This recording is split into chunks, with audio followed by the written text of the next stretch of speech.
It was early morning in a small, quiet home. The first rays of light filtered through thin curtains, and the world was just beginning to wake. A single father stood by the kitchen counter, waiting for the kettle to sing, lost in thought, lost in the heaviness of another uncertain day. Bills on the table, lunch boxes unprepared, a to-do list longer than his strength. And then, from the next room, came a soft, hesitant voice, a voice that carried both innocence and fear. "Mommy," the little girl asked, "do you think God forgot us?" The father froze. His hands trembled. That question, simple, pure, piercing, echoed through his soul. For in truth, it was a question he had asked in silence many times himself. Do you think God forgot us? When the nights are long and the money short, when loneliness hums louder than laughter, when prayers seem to fall into empty air, it's easy to wonder. The single father, his name was Daniel, felt something shift inside. He realized that his daughter Emma's question wasn't just about God. It was about faith, about trust, about the unseen love that sometimes feels too far away. And he knew then that his answer couldn't be just words. It had to be action. It had to be life. That morning, Daniel made a promise in his heart. He would not just tell his children that God remembers them, he would live as though it were true. Later that day, when the children returned from school, Daniel surprised them. Instead of letting them sit by the TV, he took them to the park. The sun was low, painting the sky with the colors of hope. They walked together, slowly, as the kids asked the kind of questions only children dare to ask. "Daddy, why do some people have more than us? Why do bad things happen?" And the hardest one, whispered softly, "Why doesn't God help us right away?" Daniel didn't have perfect answers. But he listened. He really listened. And in his silence, they felt heard. Faith, he realized, wasn't about explaining everything. It was about being present in everything. That evening, Daniel and his kids went to the backyard and planted a small tree. The children got their hands muddy, laughing as they dug into the soil. "Why a tree, Daddy?" Emma asked. He smiled and said, "Because this tree is like our hope. Even when we can't see it growing, it is. Even when we forget about it, it remembers the sun." They watered the seedling together, unaware that they were also watering their faith. For faith grows the same way, quietly, unseen, slowly stretching toward the light.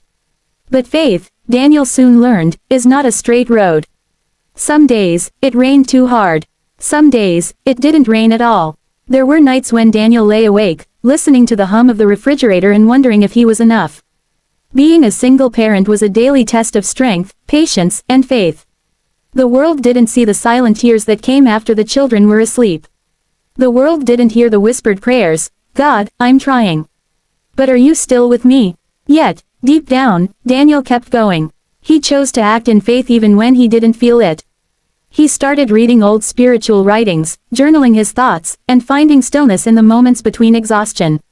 He began to understand that prayer isn't only spoken.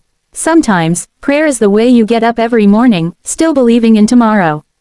One night, as rain tapped gently on the roof, Emma tiptoed into his room and sat at the edge of the bed. "Daddy," she asked softly, "do we ever stop being invisible to God?" Daniel's throat tightened. He reached out and held her close. "No, sweetheart," he whispered, "we're never invisible. Even when we can't see him, he's right here, seeing us." In that moment, he wasn't just comforting her, he was comforting himself. Her tiny heartbeat against his chest was the proof he'd been searching for. God hadn't forgotten them. God was in that embrace. Weeks passed, and one afternoon Daniel looked out the window and saw something that made him stop in awe. The little tree they had planted together had sprouted new leaves, delicate, green, full of promise. The children ran to it, pointing and shouting with excitement. "It grew, Daddy, it grew." Daniel smiled, his heart swelling with quiet gratitude. He realized that faith had been growing too, inside them all, just like that tree, unseen but alive. He called the children over, knelt beside them, and said, "You see, sometimes God's answers take time. We may not see them every day, but He's working, always." The light in Emma's eyes told him she understood. From then on, their home began to change. They started each morning with gratitude, one thing each they were thankful for. Sometimes it was big, sometimes small. The smell of pancakes, a letter from a friend, the laughter that filled their home again. Every night before bed, Daniel would ask, "Where did you see God today?" And their answers became little sparks of faith. "I saw him when you hugged me, Daddy. I saw him in the tree. I saw him when the rain stopped. Slowly, the weight in Daniel's chest lifted. He learned that peace doesn't mean life becomes easy. Peace means you stop fighting what you can't control. Peace means you start trusting the unseen hands that guide you. There were still hard days, of course there were. The bills didn't vanish. The loneliness didn't magically disappear.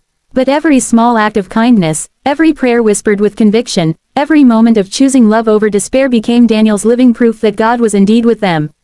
When life felt too heavy, he reminded himself of the little tree, how it silently reached for the sun, even through storms. One evening, as the sun dipped below the horizon and the sky glowed in soft gold, Emma sat beside him and asked, "Daddy, do you think we'll ever forget that question?" Daniel smiled, his eyes warm with tears. "Maybe," he said softly, "we'll always remember it. But more importantly, we'll remember the answer." And that was it. The answer wasn't a booming voice from heaven, not a miracle that erased pain. The answer was in their journey, in the laughter returning to their home, in the quiet strength that grew inside them. It was in the choice to believe that they were never forgotten, no matter how small their lives seemed in the vastness of the world. It was in the action of love, simple, humble, faithful. So to anyone listening to this story today, if you've ever felt like God forgot you, if you've looked at your life and thought the silence meant absence, let Daniel's story remind you, silence doesn't mean forgotten. Sometimes, God's quiet is an invitation to act, to love, to be the very answer you're waiting for.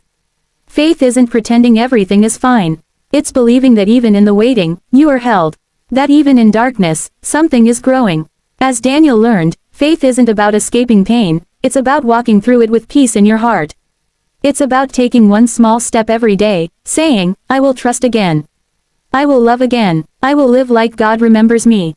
Because He does. He always does. Thank you for watching this story on Kind Tales. Please subscribe and like this video if it touched your heart, and share it with someone who needs to remember, you are not forgotten. You are seen, you are loved, and your story still matters. No matter how quiet life seems right now, God is still moving. He's still planting new leaves, just like that little tree. And one day, when you least expect it, you'll look up and realize that the question you once cried out has already been answered, not in words, but in love, in faith, and in the quiet miracle of your own heart.